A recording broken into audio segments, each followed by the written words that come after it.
This program is for discussion purpose only. Business Plus TV or any of our anchor does not bear any responsibility or liability towards the content.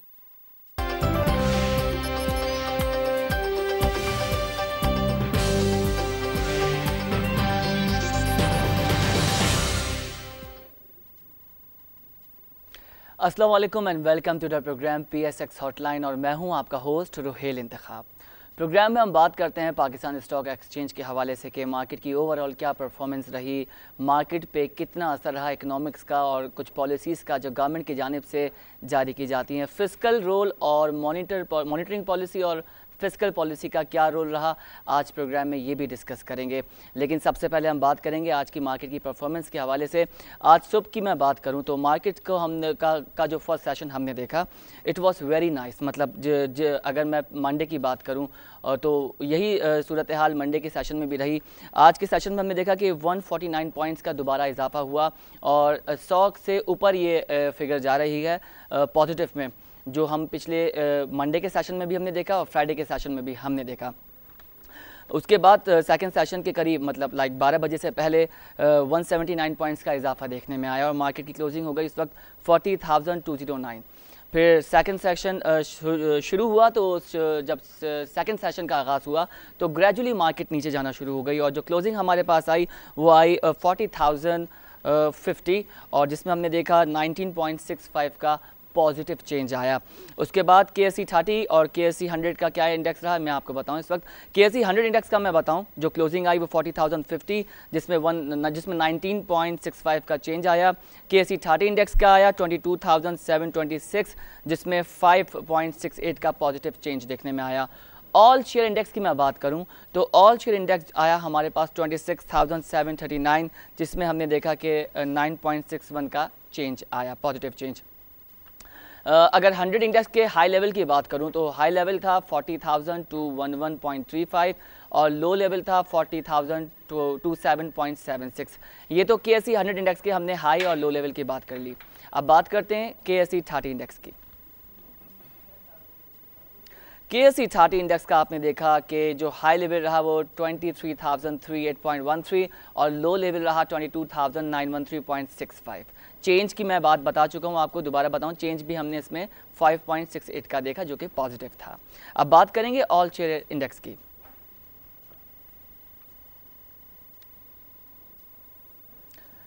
All share index का आपने जो closing देखी वो 26,739 देखी जिसमें high level आया 26,829 का और लो लेवल आया 26,694 का।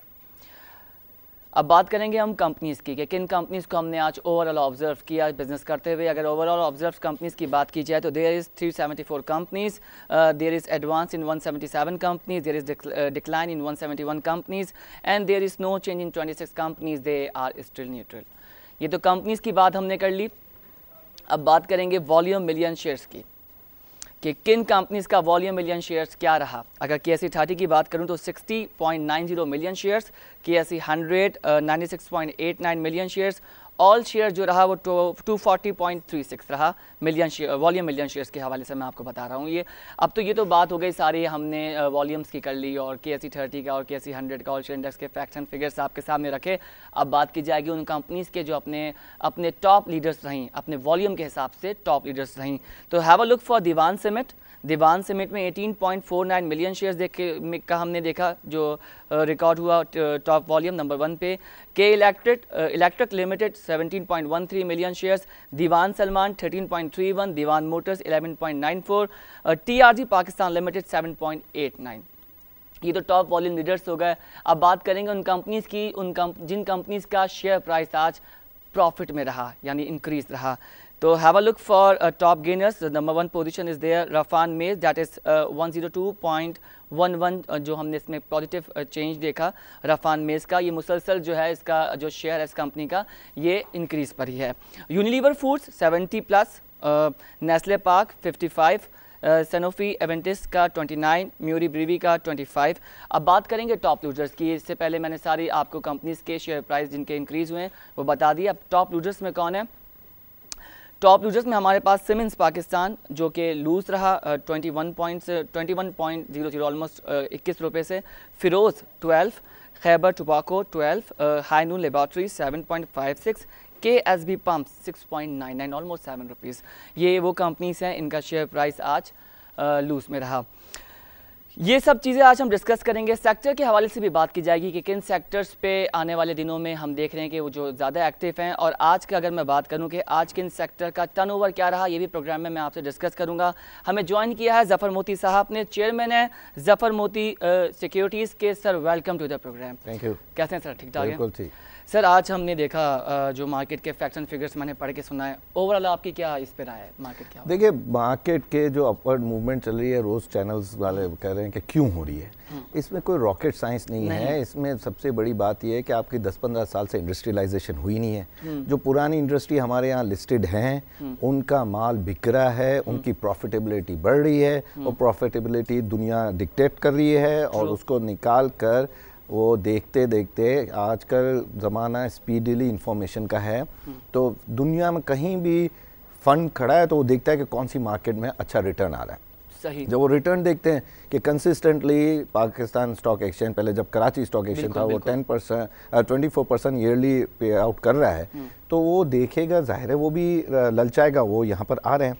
दूसरा, जब हम फ्रंटियर मार्केट जो $2 बिलियन के फंड मैनेजमेंट की उसमें फंड्स थे, उससे हम इमर्जिंग मार्केट में आए तो 3 ट्रिलियन की मार्केट में हम आ गए, तो और फंड्स इधर आ रहे हैं। तीसरा जो सबसे बड़ा है वो है रिजल्ट, खुद स्पीक फॉर इटसेल्फ बोलते हैं ना, कि वो जो है रिजल्ट्स हैं वो अच्छे हैं, तो हर एक को अच्छे नजर आएंगे, और ये फर्दर पुश होगा जिस तरह मार्केट में लिक्विडिटी बढ़ेगी।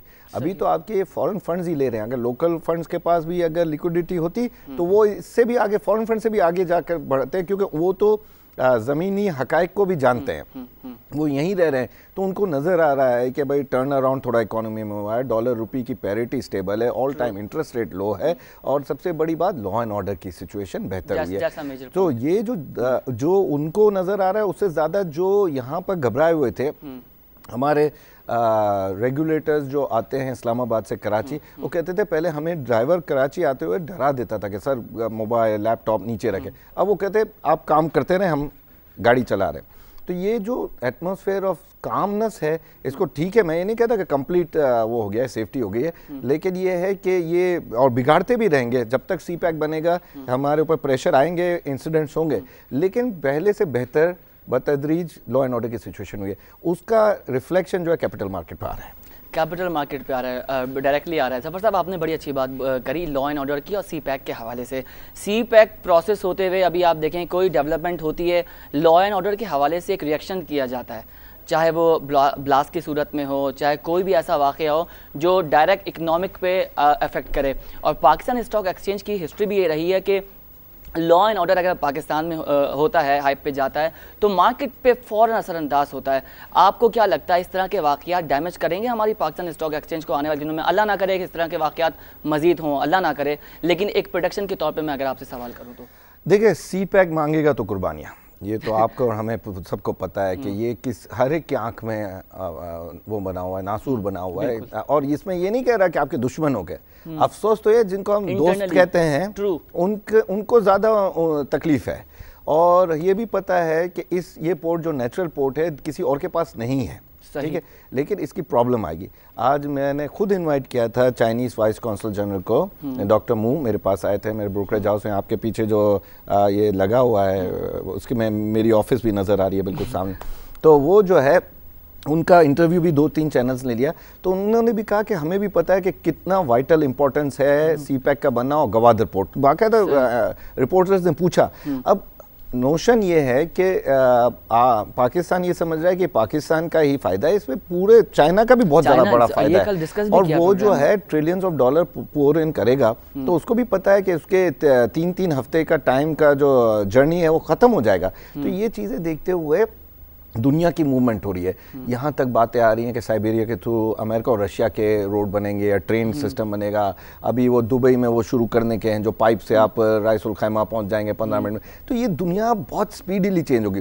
इस स्पीडीली चेंज में कई मुल्क जो हैं उनको बहुत बड़ा डर लग रहा है पाकिस्तान का इकोनॉमिक जाइंट बनने के, क्योंकि वॉल स्ट्रीट जर्नल उठा लें आप, बड़े बड़े अखबार उठा लें, तो उसमें इंडिकेटर्स आ रहे हैं कि पाकिस्तान, चाइना के बारे में इतलात भी मौसूल हो रही है कि चाइना के साथ भी हमारी मार्केट जो है बिजनेस करना, चाइना खुद इंटरेस्टेड है, क्योंकि चाइना की मार्केट भी जो है स्टेबल नहीं है आजकल, तो चाइना के साथ भी कुछ इन्फॉर्मेशन आ रही है कि वो पाकिस्तान के साथ आपको गुड न्यूज़ मिलती जाएंगी। मैं इसीलिए कह रहा था कि जब मैं 30,000 था और मैं 40,000 के लेवल की बात करता था आपके चैनलों में तो लोग हंसते थे, अब 40 का मैं कह रहा हूँ आपको थोड़े दिन में 45 मामूली सी बात लगेगी, क्योंकि जब मार्केटें पुश होती हैं, इन्वेस्टमेंट आती है, और ये देखिए ये उस मुल्क में इन्वेस्टमेंट आ रही है जो इंटरनली लिक्विडिटी क्रंच में है, यानी लोकल इंस्टीट्यूशन, लोकल इन्वेस्टर तो ले ही नहीं रहा, फॉरेनर ही ले रहे हैं।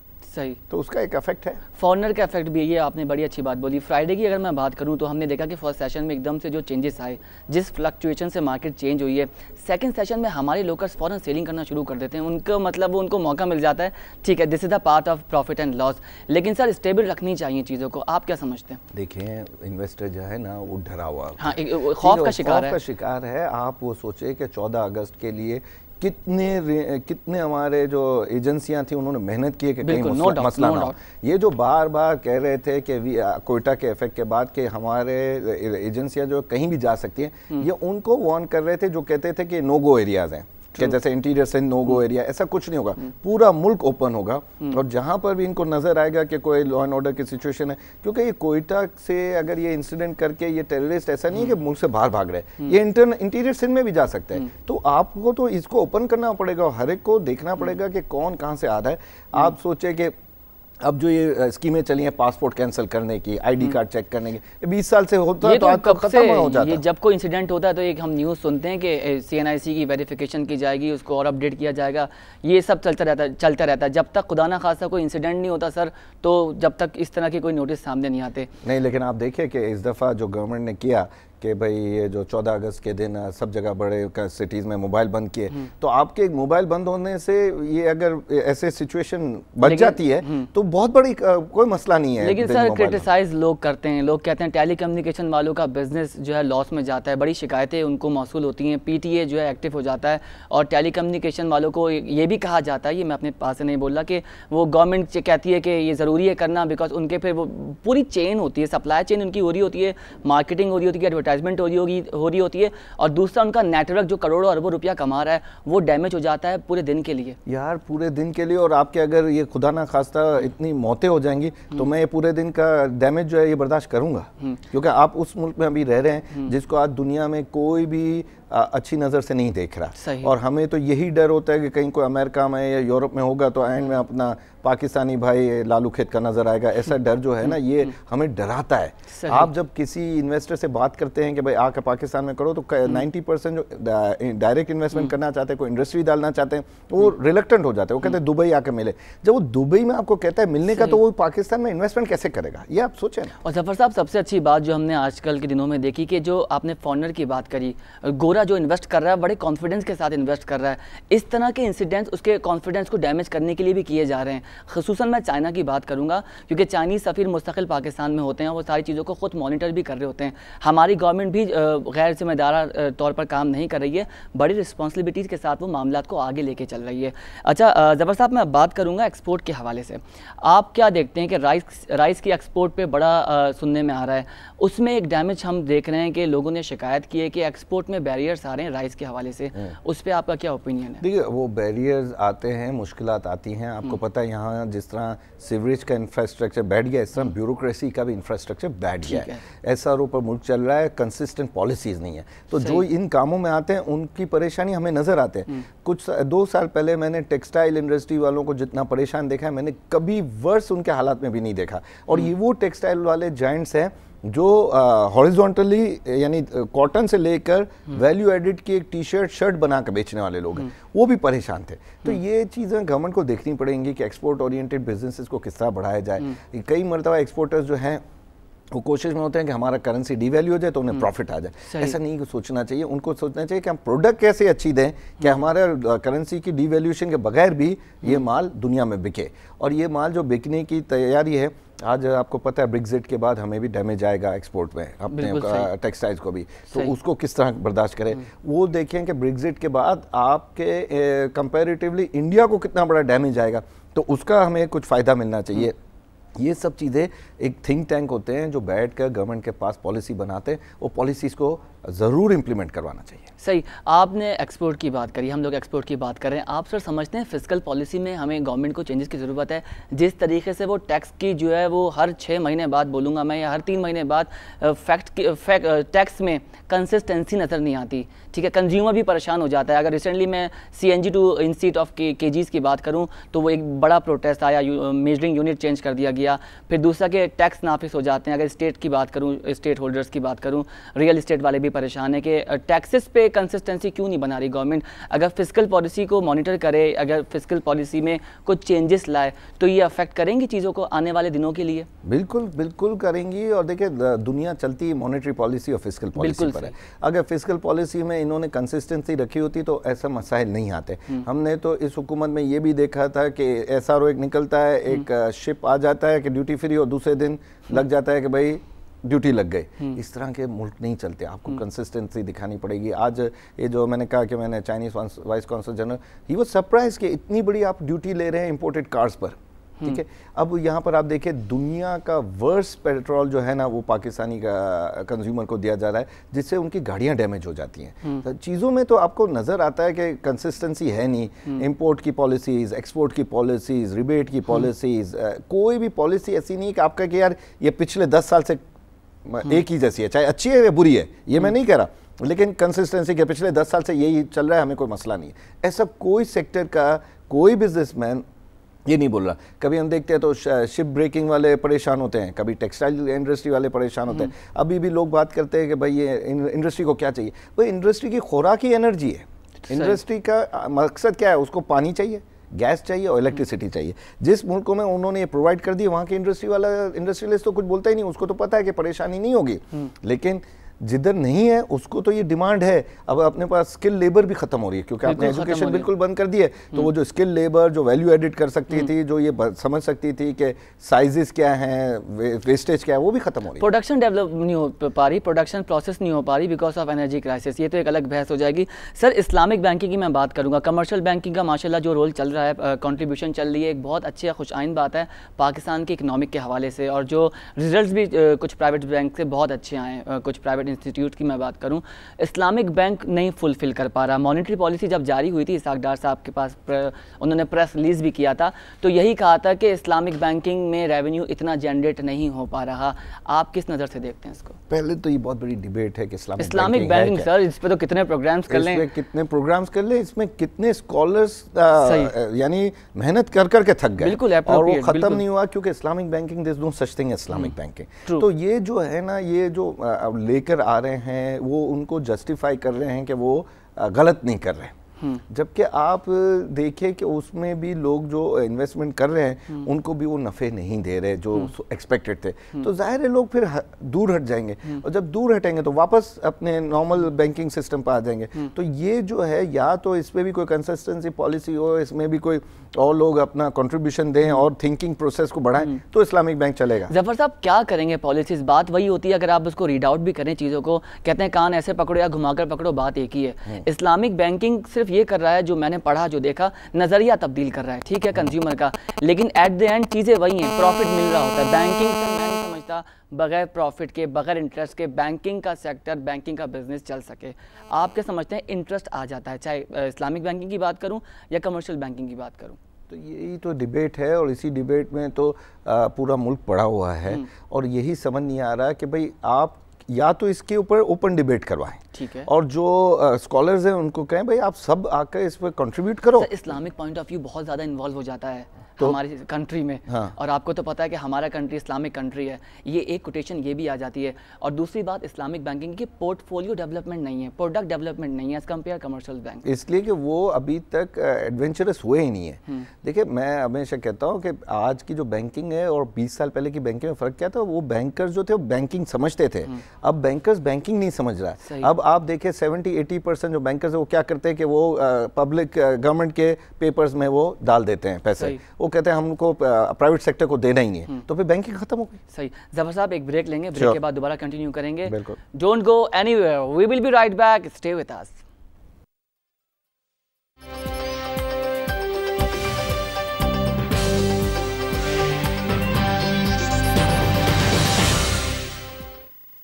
Welcome back after the break. और आपको कुछ सेक्टर्स का बता दूं कि कुछ सेक्टर्स के टर्नओवर्स का, अगर ऑटोमोबाइल असेंबलर की बात करूं तो उसका जो हमने टर्नओवर आज कैलकुलेट किया, ये आज की डेट के हिसाब से अपडेट है, दैट इज़ 12 मिलियन 3,54,680।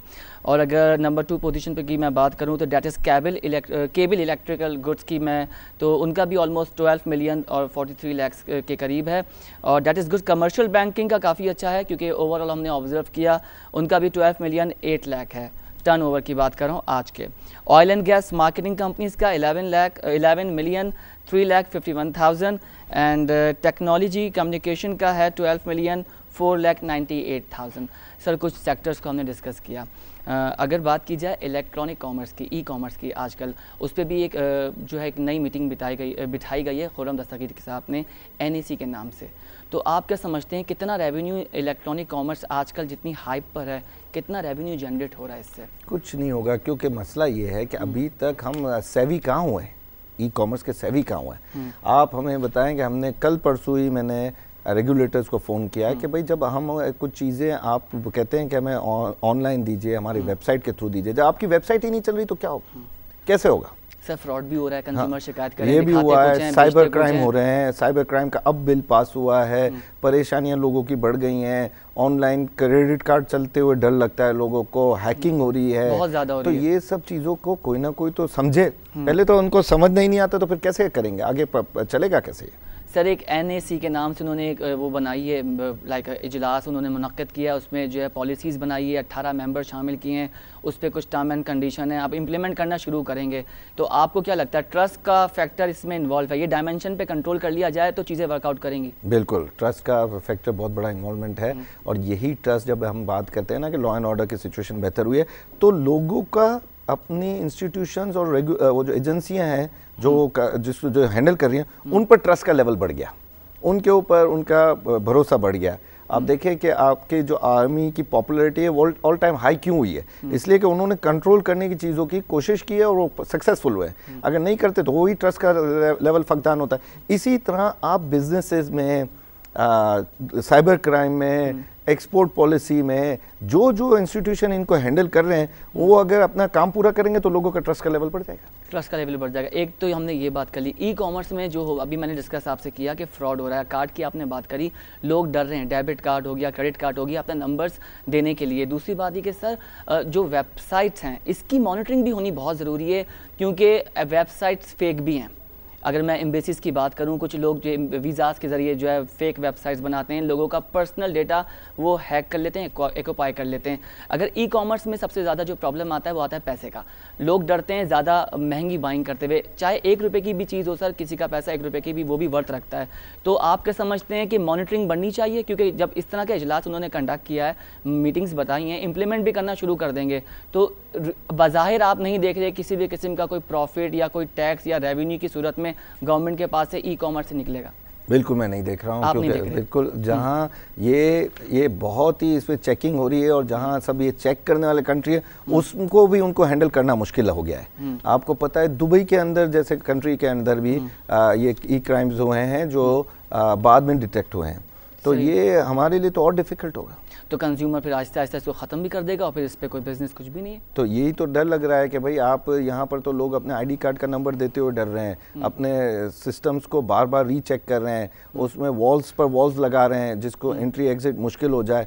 ब्रेकडाउन आप सोचें कि थोड़े दिन पहले पाकिस्तान की हिस्ट्री में ये हुआ है कि जुमा नहीं लास्ट जुमा बंद हो गई थी मार्केट हमारी बंद हुई है। यानी ये दुनिया में अब ये बातें होती नहीं है, जैसे ये इम्पॉसिबल समझा जाता है कि स्टॉक मार्केट बंद हो जाए। तकनीकी खराबी थी, टेक्निकल इश्यूज रोज होते हैं, टेक्निकल खराबियां और टेक्निकल इश्यूज आते हैं, इस लेवल के नहीं आते हैं। 5 to 6 आवर्स बहुत ज़्यादा। फिर हम लोग एक मार्केट को मोटिवेट कर रहे हैं, उसका सेल आउट कर रहे हैं, उसके लिए पॉजिटिव बातें लेकर आ रहे हैं, फिर उसमें ये होता है ना तो पूरा सिस्टम, आपने अभी नहीं कहा कि ऑनलाइन का जब बंद होता है पूरा सिस्टम डाउन हो जाता है। आप क्या समझते हैं, अगर उस वक्त की बात करूँ तो टेक्निकल इश्यूज़ क्या थे? टेक्निकल इश्यूज यही होगा कि उन्होंने देखा नहीं होगा, सुबह सिस्टम को टाइम पर चेक नहीं किया होगा, उन्होंने अपने सर्वर्स को स्ट्रांग नहीं रखे होंगे, यही आता है ना। और क्या आता है, और 1 घंटे का उन्होंने रिलीफ भी दिया कि आप 1 घंटे एक्स्ट्रा मार्केट दे, वो फिर मोमेंटम नहीं होता ना रोयल। हम लोग हैं, सही कह रहे हैं, मोमेंटम वाले लोग हैं। आप देखें जब भी मार्केट्स हमारी होती हैं उसमें वर्किंग डे में एक छुट्टी आ जाती है, तो आप ना मंडे ट्यूसडे और वेडनेसडे छुट्टी आ गई तो ना मंडे ट्यूसडे अच्छा काम होगा, ना थर्सडे फ्राइडे होगा। सही कह रहे हैं सर। एटॉक पेट्रोलियम की मैं बात करूं, पेट्रोलियम माशाल्लाह की कंपनी का कोई भी हो तो शेयर उसका बहुत अच्छे प्राइस में मिलता है। इन्होंने एटॉक पेट्रोलियम में अर्न किए हैं 3.82 बिलियन, अप 60.5%। आप क्या समझते हैं, इनका कॉर्पोरेट रिजल्ट आया ये? किसका वापस कमा गया? एटॉक पेट्रोलियम का। हाँ जी, अच्छा यार। और अपना मेरे ख्याल में अब जो ऑयल प्राइसेस है ना वो 45 और 50 के दरमियान रहेंगी, और ये आप ट्रिपल डिजिट में तो कभी नहीं देखेंगे ऑयल को अपनी लाइफ टाइम में। लेकिन ये है कि 50, 45, 50 में आप देखेंगे 40 और 50 के बीच में। दूसरी तरफ मुझे नहीं लगता कि $26 भी कभी देखें, लेकिन ये है कि इधर अगर रहा तो एनर्जी के सेक्टर का रिजल्ट अच्छे रहेंगे। सही। और पीएसओ का भी आया, उन्होंने पीएसओ का जो प्रॉफिट है वो up to 48%, that is ₹10.27 billion. जी, मैं तो बहुत हैप्पी हूँ उससे, खुश हैं। ये तो सर हमने पेट्रोल्स की बात कर ली। आने वाले दिनों में आप सीमेंट सेक्टर को कहाँ देख रहे हैं? बीच में एक ग्रुप का नाम तो नहीं लूँगा, लेकिन उन्होंने बहुत ज़्यादा जो है वो हर सेक्टर में अपनी अपनी कंट्रीब्यूशन देना शुरू कर दी है। अभी एक ईमेल भी आई थी, जो शेयर होल्डर है वो ये देख रहा है कि सीमेंट में वो आँख बंद करके पैसा लगा रहा है सीमेंट सेक्टर में। आपको क्या लगता है, जब तक ये प्रोजेक्ट और ये डेवलपमेंट चलती रहेंगी सीमेंट सेक्टर हाइप पे रहेगा? बिल्कुल रहेगा। और जो हमारा बीच में प्रोडक्शन साइकिल चला था उसको सीमेंट का बड़ा फ़ायदा हुआ। अब प्रोडक्शन साइकिल जो प्रोड्यूस कर रहे थे बिल्डिंग्स एंड रहने की रिहायशी, और वो जो है अभी रुक गया है क्योंकि नए टैक्सेस जो आ गए हैं डेवलपर्स पर, वो जो है उनको डरा दिया है। तो अगर ये साइकिल रुका तो सीमेंट के प्राइस घटेंगे, लेकिन उसके सामने अब जब ये सी पैक शुरू होगा तो आपके यहाँ सीमेंट की फैक्ट्रियाँ कितनी हैं, तो उनकी डिमांड बहुत बढ़ जाएगी। डिमांड बढ़ जाएगी। फार्मा वालों का बताइएगा सर। अभी फार्मा वालों का एक और रिपोर्ट आई थी कि जो उन्होंने कंपनीज थी डिफरेंट प्राइसेस बढ़ाने की बात भी हुई थी, गालिबन पिछले महीने की मैं बात करूंगा। फार्मास्यूटिकल जो सेक्टर है इस पर कंपनीज ने प्राइस बढ़ा दी थी ड्रग्स पर। कल भी एक डिस्कशन जारी थी सर से, तो उसमें उन्होंने कहा कि इसमें भी लो कंज्यूमर डरा हुआ बहुत है, क्योंकि जो 3 से 4 जो एग्जिस्ट कंपनीज हैं उस पर ट्रस्ट करता है कंज्यूमर, हर ड्रग की तरफ जाता नहीं है। तो अभी गवर्नमेंट ने भी इस पर एक्शन लिया कि जिन कंपनीज ने जो है वो पैसे बढ़ा दिए थे बगैर इन्फॉर्मेशन के, बगैर नोटिफिकेशन के, वो गलत काम था। आप क्या देखते हैं? बिल्कुल, एज अ कंज्यूमर ये बिल्कुल सही है। एज अ शेयर होल्डर तो हम चाहेंगे कि हमारा प्रोडक्ट बिके, लेकिन आपको हार्ट रखना पड़ता है, यहाँ पर हालत देखनी पड़ती है। लोगों के पास अपने जो यानी दूर की क्या बात कहो, हमारी बिल्डिंग के अंदर ऐसे बच्चे काम कर रहे हैं जो पूरी दवाइयाँ खरीद नहीं सकते। सही। ये आप सबसे वेल्दीएस्ट मार्केट इन पाकिस्तान का हाल ये है। सर हर तरह के ड्रग्स हैं, हम अब कंज्यूमर को इतना फार्मूला केमिकल्स का पता नहीं होता, उसको तो जो मर्स लाहक होगा वो उसकी दवा लेगा। और स्टोर्स वाले क्या करते हैं, ऑल्टरनेट दे देते हैं, क्योंकि जो ऑलरेडी कंपनीज एग्जिस्ट कर रही है उन्होंने सर टैक्स के थ्रू प्राइस भी बहुत बढ़ा दिए हैं, टैक्स भी ज़्यादा लिए जा रहा है। अगर उनसे पूछा जाए भाई आपने इस पर पैसा क्यों बढ़ाया, सर पीछे से टैक्स बढ़ गया है। तो उसको रिकवर करने के लिए जो लोकल है, अगर मैं मल्टीनेशनल की बात नहीं करता हूँ, कंज्यूमर उस पर डर रहा है। होता कुछ है, ड्रग का रिएक्शन फ़ौरन हो जाता है। भाई ज़िंदगी में हम लोगों ने ये नहीं देखा था, यही मुल्क में, कि ड्रग्स जैसी अच्छी चीज़ को ये इतनी मिलावट हो जाएगी, इतना ख़राब हो जाएगा। पानी पीते हुए लोग बड़ी कंपनी के अलावा छोटे बॉटलर्स के पानी नहीं पी रहे। कोई ये इतना लेवल हो गया है कि आप एक स्टक हो गए हैं बड़ी कंपनियों के पीछे, कि बस इनकी चीज़ होगी तो सही है, बाकी सबकी नहीं। और ये जो मसला है इसका करने का और तकलीफ बढ़ाने का, ये खुद जिम्मेदार है लोग, क्योंकि जब ये ड्रग्स की आप देखिए प्लास्टिक की बोतलें गायब हो रही हैं, वो प्लास्टिक की बोतलों में रिफिल्स आ रहे हैं, उसमें ये चीज़ें पाकिस्तान में इतनी आम हो गई हैं कि लोग अब परेशान हैं कि किधर जाएं। सही। ज़फ़र साहब, मैं अगर बात करूं कंपनीज़ की, ठीक है, हमारा जो PSX का सेगमेंट है उसमें महदूद सेगमेंट्स हैं, महदूद सेक्टर्स हैं जो लिस्टेड हैं। आप उन कंपनीज़ को क्या मशवरा देंगे उनको लिस्टेड कराने के लिए? क्या उनको सजेस्ट करेंगे कि जो चीज़ें, जो कंपनीज़ अच्छा बिजनेस कर रही है, उनका एक अच्छा टर्नओवर है, एक अच्छा प्रॉफिट कमा रही हैं? मैं होटल इंडस्ट्री की बात करता हूँ, हमारे यहाँ 5 स्टार 4 स्टार्स होटल्स हैं, वो लिस्टेड की तरफ नहीं आते, डरते हैं। वाई? 2-3 चीज़ें हैं उसमें। एक तो उनको पहले टैक्स का डिफरेंस मिलता था लिस्ट कराने के लिए, कि टैक्स लिस्टेड और नॉन लिस्टेड कंपनियों का टैक्स डिफरेंट होता था, वो नहीं मिल रहा। दूसरा ये कि रेगुलेटर इतने सख्त हो गए हैं कि वो रोड ब्लॉक हो गया है। अब वो याद इतनी सख्ती भी अच्छी नहीं कि वो कोई आई नहीं। तीसरा, उनको मोटिवेशन का आप कोई चीज़ देंगे तो आएंगे ना, कि भाई उनको कहें कि भाई आपके पर्सनल स्टॉक्स भी इतने बढ़ जाएंगे। वो कहते हैं हमारी प्रॉफिटेबिलिटी इतनी अच्छी है, उसको कोई पुश भी नहीं कर रहा है रेगुलेटर्स या गवर्नमेंट कि भाई आप जाओ। अब भाई आप होटल इंडस्ट्री की बात करो, आपकी जेब में जो मोबाइल है, चारों कंपनियां लिस्टेड के लिए नहीं आती, कौन करेगा? रेगुलेटर ऐसी। हाँ जी। तो वो तो इस तरह के कोई इकदाम नहीं का, एक सेमिनार इस तरह का बनाया जाए ईयरली, ताकि उसकी मार्केटिंग की लैकिंग है, मैं समझता हूँ ये बहुत मार्केटिंग की लैकिंग है, क्योंकि जो सेमिनार्स होते हैं और जो रोड शो होते हैं ना, वो उसी शहरों में होते हैं जहाँ एयर कंडीशन 5 स्टार होटल है। वो उन शहरों में कभी नहीं होते जहाँ पर रात की पार्टी नहीं है। तो जब रात की पार्टी नहीं है तो कहीं ये निकलते नहीं, ना हमारे स्टॉक के मैनेजमेंट निकलती है, ना रेगुलेटर निकलता है। जबकि आप ये देखें, जितनी भी कॉर्पोरेट की मीटिंग्स हो गई, सब कुछ हम 5 स्टार होटल्स में कर रहे होते हैं, आ रहे होते हैं, जा रहे होते हैं। वो एक प्लेटफॉर्म, एक ऐसा हिस्सा, तो वो उनको भी हम एज अ परसूट नहीं कर सकते, उनको इन्फ्लुएंस नहीं कर सकते। सर आप भी आइए, लिस्टेड कराइए और इस सेगमेंट को, इस मार्केट को और एक्सपेंड कीजिए। नहीं करा सक रहे ना, मोटिवेशन नहीं है। पहले 35 और 25 होता था, 10% टैक्स का डिफरेंस होता था लिस्टिंग के लिए, तो वो आते थे। फिर दूसरा, गवर्नमेंट पुश करती थी कि आप जो ब्रिज फाइनेंसिंग है बैंकों से नहीं ले सकते, आप जाओ। तीसरा, इस्लामिक मोड भी ये कहता था कि आप हिस्सेदार बनाओ नफ़ा के लिए। ये ब्रिज फाइनेंसिंग लेकर, बैंक से लेकर स्मॉल इंटरेस्ट रेट पर रेगुलेटर कोई चेकिंग ना कर रहा हो, वहाँ पर बैठ जाता है। फिर ग्रीन फील्ड का कॉन्सेप्ट आएगा, जब तक नफ़े में नहीं होगी, कंपनी प्रॉफिट होगी, तभी वो लिस्टेड हो सकती है। ऐसा दुनिया में होता नहीं है। दुनिया में वो कंपनियां भी लगती है जिसको हिस्सेदार चाहिए होते हैं, जो नया बिजनेस लेकर आए। फिर उसमें रिस्क होता है कि वो कंपनी अच्छा परफॉर्म करेगी कि नहीं। फिर हम उनमें देखते हैं कि ये ग्रुप कौन सा है जो पे आउट वाला है, ऑनेस्ट है, जो डबल बुक्स नहीं रखता है।